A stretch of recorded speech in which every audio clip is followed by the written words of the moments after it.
नमस्कार मंडळी. आज आपण निघालो आहोत पाटण तालुक्यातील येराड येथील येडोबाचे दर्शन घ्यायला. हा मंदिर परिसर खूपच भव्य असा आहे. देवाचा गाभारा खूप मोठा असून मोठाले झुंबर विशेष लक्ष वेधून घेते. नंतर आम्ही येडोबाचे आणि शेजारील जानाई आणि येडोबाच्या रक्षकाचे आणि शेजारीच असलेल्या एका महादेवाच्या पिंडीचे दर्शन घेतले.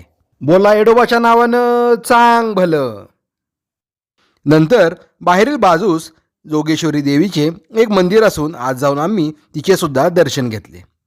मंडळी, चैत्रामध्ये येडोबा आणि जोगेश्वरीच्या विवाह सोहळ्यानंतर येथे छबिना असतो व रात्री 12 नंतर मंदिरासभोवताली शिजवलेला भात पसरला जातो आणि भाविकांच्या म्हणण्यानुसार तो भात वरातीत आलेली भूते खातात आणि सकाळी आपल्याला एक शीतसुद्धा पाहायला मिळत नाही. मित्रांनो, आम्ही तरी येडोबाचे आणि तेथील सुंदर अशा मंदिर परिसराचे दर्शन घेतले. आता तुम्ही कधी येताय ते सांगा.